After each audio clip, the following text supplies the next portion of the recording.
This all happened when I was in grade 5 or 6, so I would have been around 8 or 9 years old at the time. I'm now writing this at 23 years old, 24 in July, so my memory may be a bit foggy. But what happened all those years ago will forever stand out to me.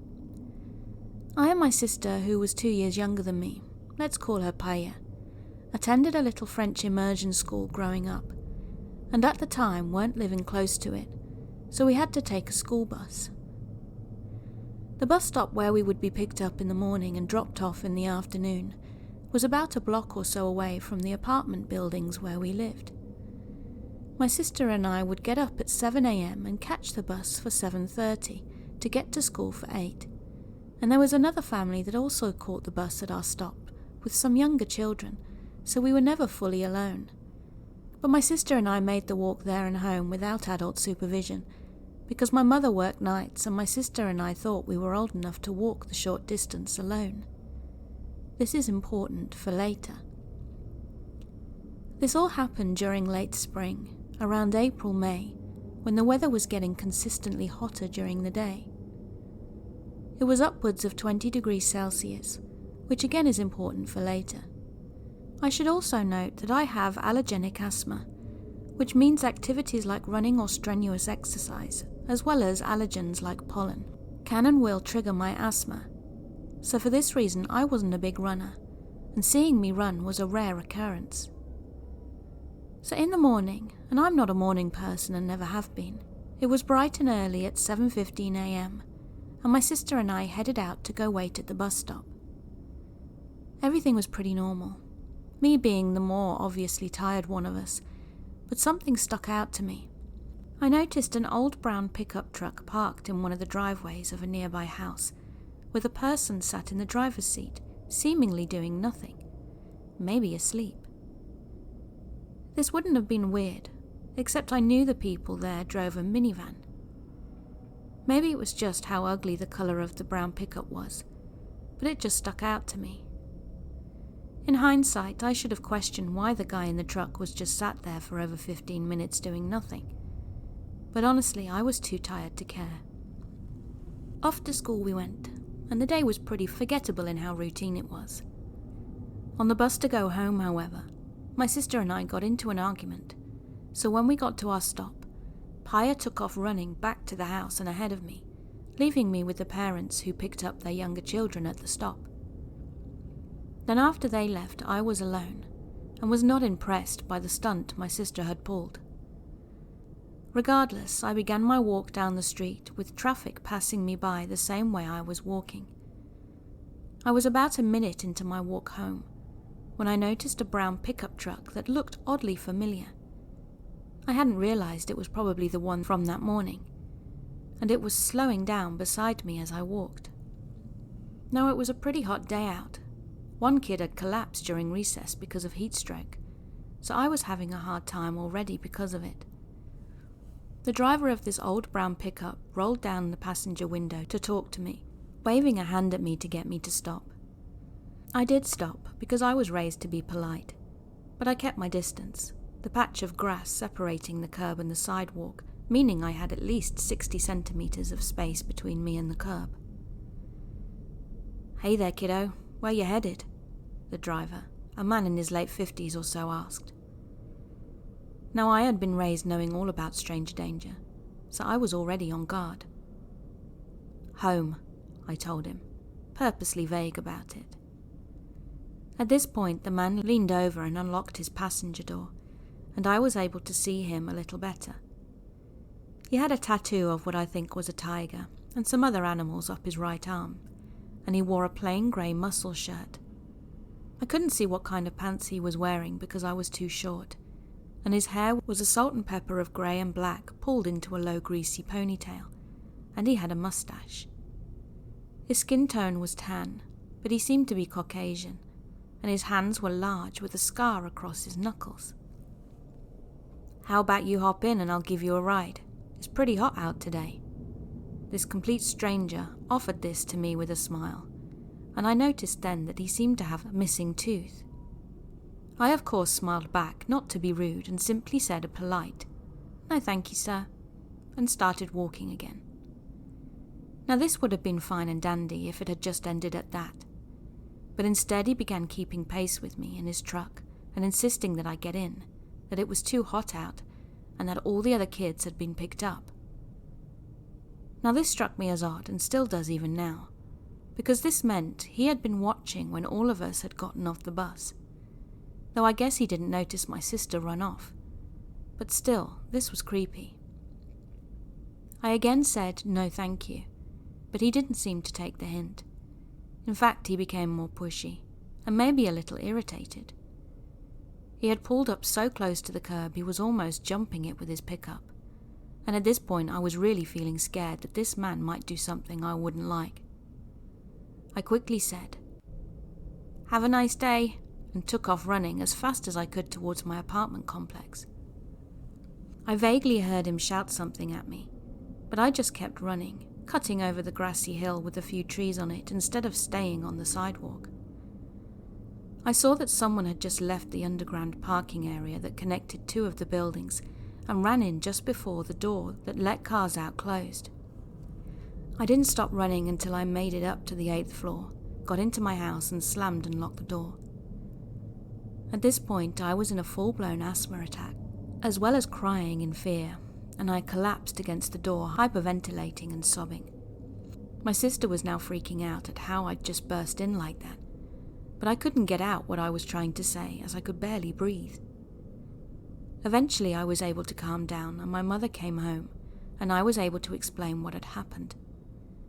My mother then called the police and we had a female officer come interview me, to whom I recounted only what had happened on my way home from the bus stop. I didn't put it together that he had probably been watching us earlier that morning, and the nice policewoman took my statement. Unfortunately, nothing ever came of the investigation, and it didn't help that I couldn't remember the license plate, other than it looked like it wasn't from Ontario, Canada, which in hindsight is even scarier to me. So I never really heard anything after that.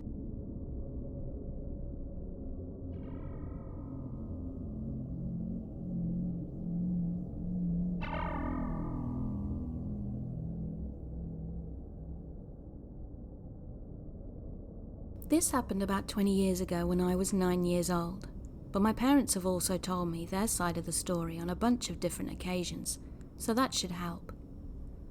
My parents are both biologists.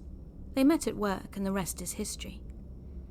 The place where they worked at the time was a government building dedicated to biology research used in government projects turned towards the public, meaning they were the ones studying the environment and making environmental protection laws around their studies. This being a massive old government building, it always had a security guard present day and night. During the day, these guards would mostly just stay at reception and greet people. But at night, they would go do their rounds and make sure there were no intruders because of all the science equipment and computers kept there. One of these guards is who the story is about.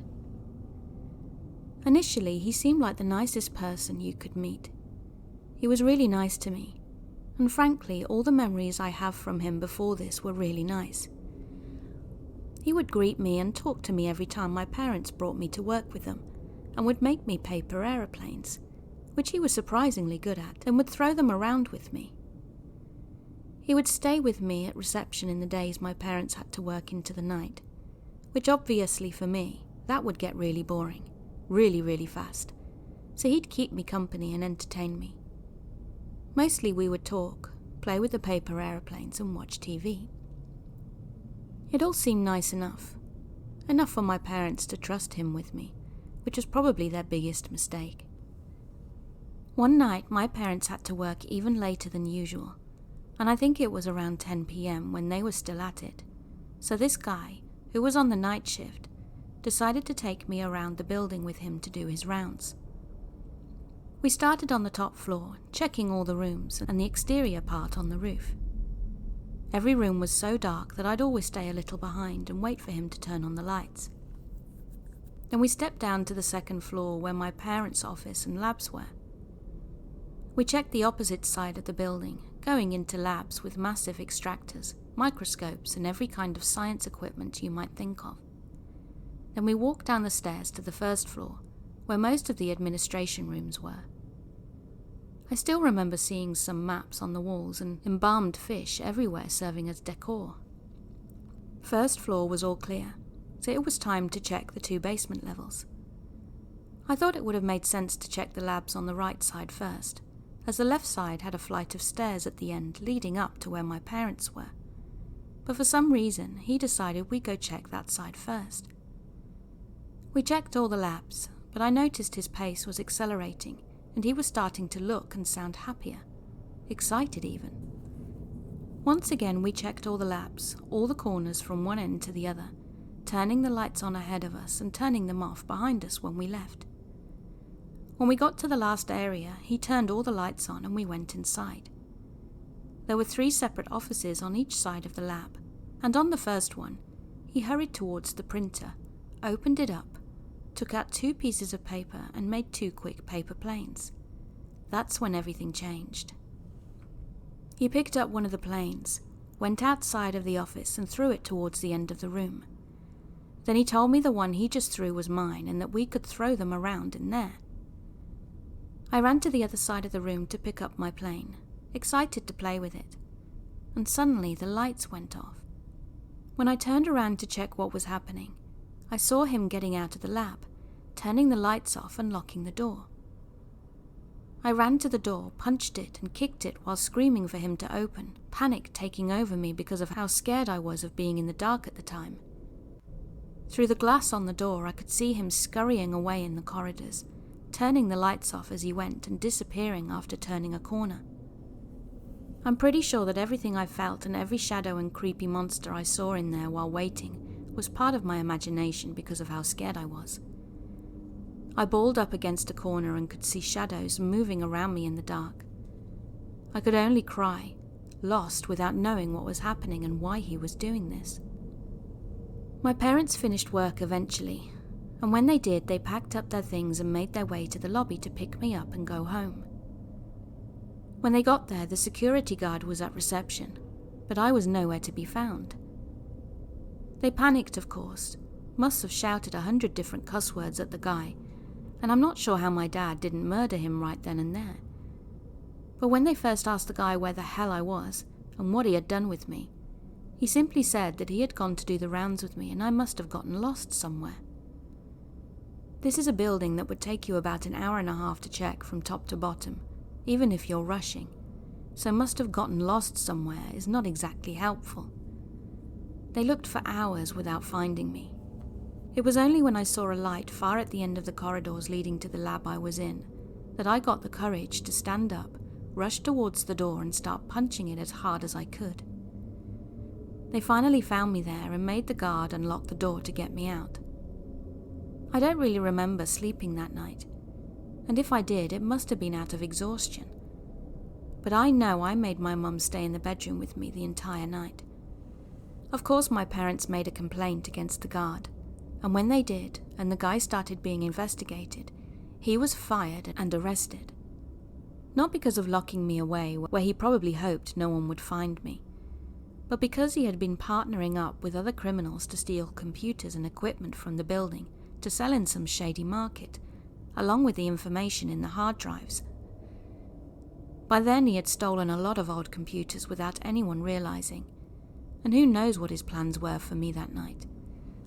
I'm not convinced that locking a crying child in the middle of the darkness, hidden away in some room, is exactly the most normal behavior, if you're not trying to hide them, and come get them later when everyone has left, and sell them as part of your product. Luckily, he never had the chance to do that, and I really hope he never got to do it to any other kids.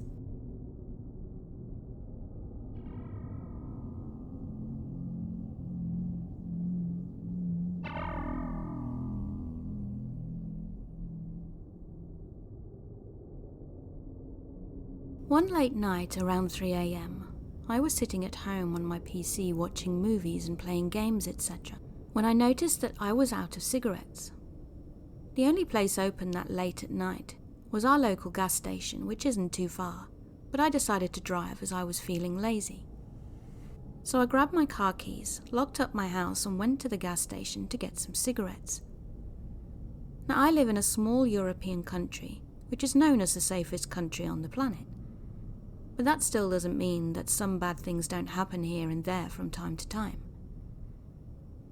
When exiting from the suburban area where I live, you need to take a right and get on the main road. After that, you just go straight for about a half a kilometre, then take a left for another half a kilometre to get to the station. Halfway there, I noticed a girl on the sidewalk, as I usually drive slower at night because a lot of people speed and go through red lights at that time of night. The girl seemed to be walking fast, like she was in a panic, and that's when I noticed two guys that were about 10 feet behind her. They were pointing at her, doing some hand gestures towards her, and they just gave me a really creepy vibe. As I was getting closer to the girl, I could see that she just looked absolutely terrified and about to start crying. So I pulled over and very quietly said, "Are you in trouble?" She looked at me and nodded her head yes, so I told her to get in the car and she did. I told her I was going to the gas station to get some cigarettes, but will take her home as soon as I was done. She thanked me profusely, and I asked if she wanted to report it to the police, but she said no and just wanted to go home. I got my smokes and her a water, then took her straight home. She was pretty shaken up. We passed the same street where the two guys had followed her, and thankfully they'd gone. But imagine, what if I hadn't run out of cigarettes that night?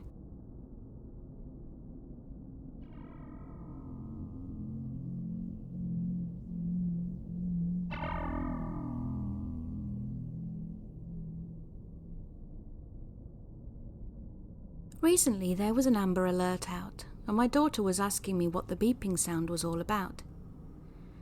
For those who don't know, an Amber Alert goes out when a child is reported missing. If you receive notifications, you know what I'm talking about. The alert will sometimes give information like the victim's appearance, as well as the perpetrator, the location of abduction, make and model of vehicle, etc. My phone started beeping one evening while helping my daughter clean her room. An Amber Alert. She asked me about it, so I gave her a small rundown and that was that.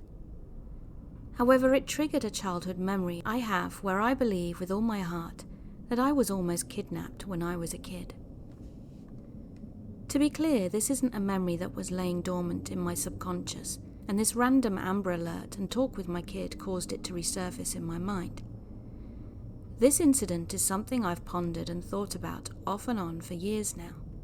I'm a 41-year-old male, by the way. It's just been a while since I've considered the factors and details of the experience, and this recent Amber Alert and talk with my daughter really caused me to pause and reflect on the incident itself once again, and here I am. As a parent, you worry about these things and do all you can to protect your children, especially when you personally experience something truly scary like this. The occurrence happened when I was just a young kid. My guess is around 7 to 8 years old. I can't be sure, but I think that's a safe estimate based on the fact that much of those early childhood memories aren't there anymore. I do remember my kindergarten experience, which I would have been 5 to 6 and also later grades. So this incident must have happened sometime after or around the ages of 7 to 8. My parents took me to a neighbouring city to do some shopping. We lived in a small rural town with not much on offer, so from time to time we would go to this neighbouring city about 45 minutes from where we were located. They would take me up there for school clothes shopping, out to eat because restaurants were better, and because my mum was a crafter. She loved to make crafts, it was her thing, and there were different craft stores and fabric stores she liked going to up there. This specific trip we went to a fabric store, Joanne Fabrics to be exact. This was a pretty big store, and as a little kid I guess most places seem big. But no kidding, this was a sizable store. My dad sat out in the car while I went in with my mom. He did that a lot, sit in the car. Especially when there was a store he just didn't want to go in, so I can't blame him. I can't recall exactly what my mum was looking for or trying to get in that store that day, but I do remember what section we were in. It was an area with a bunch of racks with various fabrics hanging. Imagine a clothing store with circular racks with clothes hanging around them, and that's pretty much what it's like at this fabric store. I remember this area being slightly towards the entrance of the store, and as my mum was looking through these racks, I began to wander, though not far, just enough to kind of look around myself, but I could still see my mum just up and over a few racks away, so it wasn't like I was on the other side of the store or anything. Just then, a random man approached me, and honestly, I can't even remember at what direction he came from.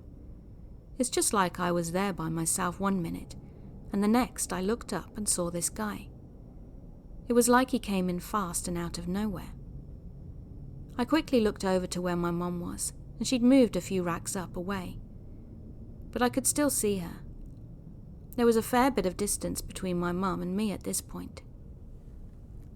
So here I am standing behind some racks of fabric with this older guy opposite me in the other side of this rack, when he says, "Hey little boy, how you doing there?" I remained silent because this took me completely off guard. He asked me where my folks were at and if I was alone, and I stood still and quiet. "Come here, I got something to show you," he said. At this point he started advancing towards me, coming around the rack to where I was. I quickly started the other way, but he stopped and started coming round the other way as if to meet me in the middle. I was scared at this moment and became instantly aware that this man seemed dangerous and like he was trying to get a hold of me. "Come here," he barked. I jerked fast to the left, but he did the same. He had this wild look in his eyes. Whichever direction I went, he followed. But remember, there's a rack between us. God, I'm so thankful for that rack. After some back and forth movements from me and this man, I finally locked in on my mum and yelled, "Mum, help!" You would have thought I'd screamed bloody murder. It was so loud, but it got my mum's attention, and she asked what was wrong. This startled the man, and he looked over his shoulder in the direction of my gaze and confirmed that, yeah, that must be my mother. His demeanor completely changed, and it's as if everything was just fun and games, and he was just messing around. "I was just messing around with him," he said to my mum. My mum came to where I was, and as we reconnected, the guy just tipped his hat at my mum and made his way out of the store. I explained to my mum what had just happened, that this guy was trying to get me. I was so upset and shook up, but she told me I did the right thing by yelling and getting her attention. It was terrifying for sure, and I'm thankful something crazy didn't happen. Could I have been imagining things, like maybe this guy was really just messing around? I very much think there were nefarious intentions. Why would a random older guy be perusing a fabric store? If he was there for something like crafts or fabrics, why promptly leave when confronted? I truly believe he was up to no good.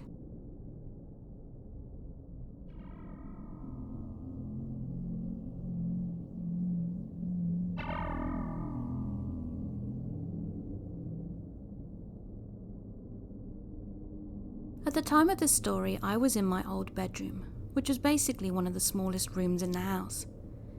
It was 5 meters by 5 meters, and it could only fit a bed, 2 nightstands and a dresser with a mirror screwed on top, and it was in the basement. Now most of you guys probably think a basement is dark, creepy and eerie, but mine wasn't.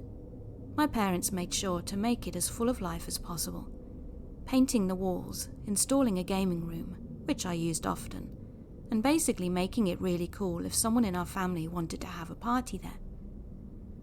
So at that time we had 3 cats, and one of the 3 was my favourite. I loved her and took care of her, and she made sure I wasn't depressed. Sometimes we would let her out at night, and I would let her back in when she scratched on the window. I was an insomniac, so never slept well, and my parents knew about it, so they decided to get some melatonin pills to help me sleep. My window was on the top of my bedroom's wall, which meant my cat didn't need to hop on any type of ledge or border to scratch from the outside, letting me know that she wanted to get in. It was on a night that I decided to take some melatonin pills, which worked fantastically when I couldn't sleep. And so I was literally about to drop off when I heard my cat scratching at the window. Or so I thought. I sighed and got up to move my curtains out of the way so I could let her in. But when I opened my window, I heard something else move. Something stepped on the rocks that were around my window. At that time, I was too sleepy to realize that it wasn't a cat's footsteps, but was actually a human's. So as a normal person, I yelled my cat's name and put my hand out of the window to tap on the ground, as such to get my cat's attention. But that was a big mistake. In no time, I heard footsteps coming straight to me, and I felt a man's hand grab my arm and start to pull me out. I started screaming for someone to come and help me, but nobody came, and I felt the adrenaline instantly rush through my body, helping me to act and quickly grab a sharp object. I believe it was a dirty knife covered in old food, and I stabbed the guy's hand, blood dripping out as I heard a blood-curdling scream, a scream I would remember for the rest of my life. The man quickly ran away as fast as he could. I fell back on my bed, and opening my door, I ran as fast as I could upstairs to my parents' bedroom to tell them the horror story that had just happened. They woke up fast and called the cops, reassuring me that I was safe, tending to the wound I'd gotten from the man's grip on my arm. The cops arrived and I told them what had happened, but I was still in shock, so my words weren't coming out very clearly. With the man's blood that was on the knife, they managed to get his name and where he lived, then followed up with us, telling us that they'd arrested him for attempted kidnapping. He'd also already got a long criminal record for similar crimes. I'm still traumatized to this day.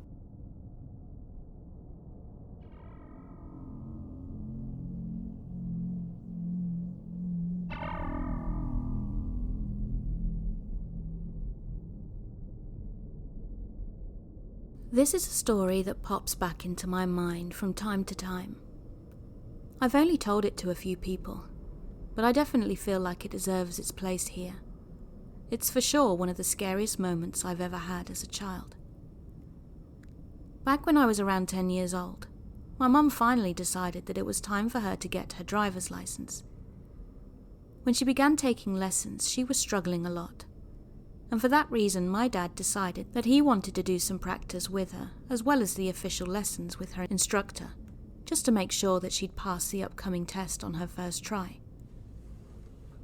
My little brother and I were attending swimming lessons at this nearby university at the time, and behind a forested area near the university is this huge student parking area surrounded by trees which turned out to basically be empty every weekend. My dad saw the opportunity to take my mum there to drive around for a bit, and brought my little brother and I with them, since we were too young to stay home alone. We brought a football with us. When we arrived at the parking lot later on in the evening, my parents began their practice, and my little brother and I quickly got bored, so asked if we could go over to this little grass field on the side of the lot to play some football.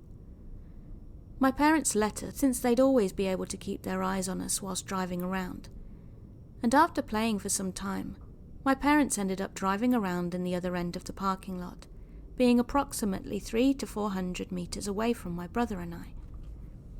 Suddenly, this white Toyota pulled into the lot where we were, which was right at the exit entrance, and it turned around, stopping on my right side with the vehicle facing the exit. The driver rolled down his window and introduced himself as Thomas. He looked friendly enough, was good-looking and young, I guess around 30, but immediately things started to get weird. On the passenger seat was a woman covering her face with a newspaper. All I could see was long blonde hair, and on the back seat was a baby sat in a car seat. Thomas immediately stated that he was from the police, and that we have to get in the car immediately, as he had to talk to us. My brother actually took 2 steps towards the vehicle, but I stuck my arm out in front of his chest as I was sensing something was off. The woman's still covering her face at this point, not saying a word, and Thomas then raised his voice and told us once again to get in the car, or else he'd have to get out and get us. My brother and I froze with fear, when suddenly the woman put down the newspaper, showed her face and told us in the most calm, motherly voice to just listen to the man. The woman looked young, pretty, and like a person who wouldn't hurt a fly. But at this moment I began screaming as loud as I could. What we hadn't noticed at that point was my dad already running as fast as he could towards us.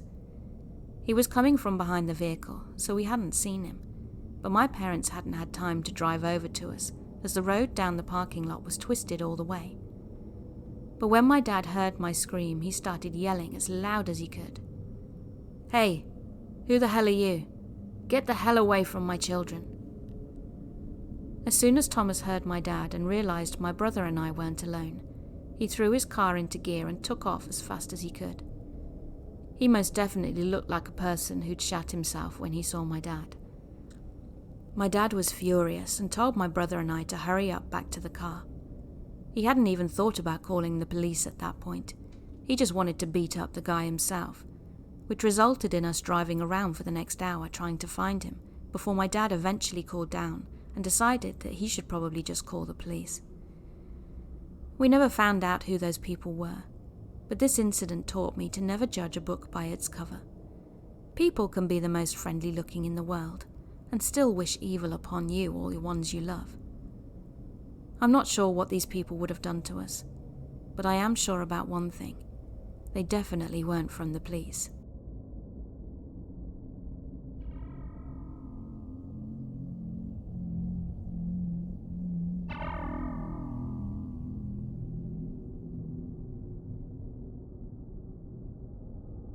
I, a male, was 9 when this happened, and my sister, my dad, my stepmom and I were at a place called Palmetto Island. It was a camping resort where you just pull up with a tent or camper and stay there for the weekend or whatever, and we were in a camper. Now before I get into the story, I should set the scene for you. Palmetto Island wasn't really an island in the traditional sense. It was completely surrounded by palm trees and vegetation, except for the road in and out. There were roads in the resort, but they were only for golf carts and other smaller vehicles. The whole place was also dense with palm trees and vegetation, so if you weren't on the road, in a campsite, or at one of the recreational areas, you would basically be in a forest. Now for the story. So we, my family, were all hanging out at one of the playgrounds. I had made a new friend who I was playing with, when at some point the rest of my family had left me to play with my new friend, until eventually he left too, so I was there alone and the sun was beginning to set. This wasn't the first time we'd been to Palmetto Island, and I had, at the time, known it all pretty well. I had assumed that the walk back to our campground would be short. However, at some point I'd taken a wrong turn and ended up at the area where you would launch boats into the water to go fishing. I came across a group of people there, so I asked them for directions. Now, I wasn't completely brain dead, so I lied and said the number of our campsite was about 10 sites down from our actual campsite. So they pointed me in the right direction, and I started on my way. Now, I hadn't known this at the time, but my family had realized I was no longer at the playground and started driving around in golf carts they had rented to look for me. If they hadn't, I probably wouldn't be telling this story. As I was walking towards our campsite, a car pulled up beside me and one of the people I had asked directions from rolled down their window.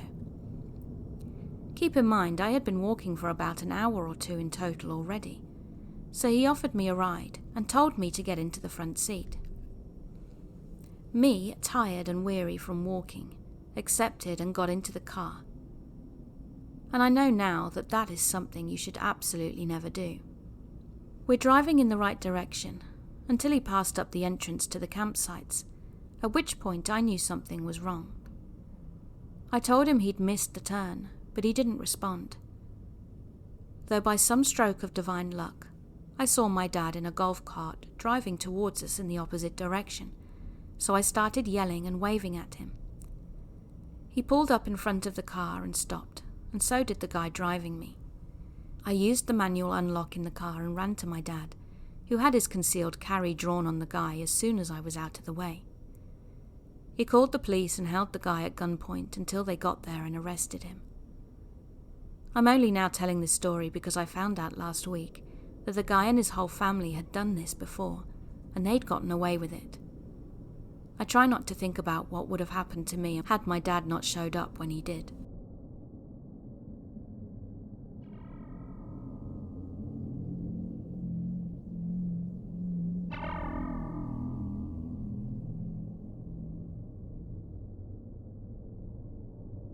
I, a 14-year-old female, was walking my dog Stella around my neighbourhood. I'd been at a craft fair all day and was super tired, as it had been raining and I hadn't made much money. But I was asked to walk Stella just after I'd gotten home, so I said yes. We headed out, and as I strolled along I watched the sky because it looked like it was going to pour down, and I didn't have a raincoat on, just an oversized hoodie. Just then I heard a car turn down the street we were walking on, and didn't think anything of it, until it got closer to me and slowed down. I assumed it was going to turn into a driveway, but I looked back just to be cautious. The car had no front license plate, which is illegal in Canada. Here you must have both front and back license plate, unless your car is from the US, but you now live or are just in Canada, then you're all good. The car didn't turn into a driveway, so I was a little more unsettled now. I could hear it slowly getting closer and closer to me, so I pulled Stella to the other side of me, off the road, and was even more frightened when I heard one of the doors of the car open, and it was still going along. I muttered to myself, "Oh shit, here we go. I better be able to scream well." Suddenly a hand grabbed my wrist and jerked me towards the car. I wrestled with the guy for a couple of seconds, and then I screamed. I've not screamed in quite a while, as I'm quite a quiet teen, unless I'm with my friends. But the dude jerked his arm again, pulling me, and Stella, being the silly goof she is, finally clued in that I was in danger, and pounced at the guy, grabbing onto his leg with her jaws and making him scream like a girl. Now, one thing to note is that Stella is part terrier. Terriers are rat killers, so when they grab onto something, they aren't letting go anytime soon. The guy had loosened his grip on me now, so I seized the opportunity and kicked him hard enough to make him drop, if he'd been standing. He shrieked and let go of me, which made Stella let go of his leg, and I grabbed her and sprinted back to my house. I caught the license plate and it was from New Brunswick. I'm in British Columbia, and I'm scared to think how far the two men would have gotten with me if Stella hadn't been there.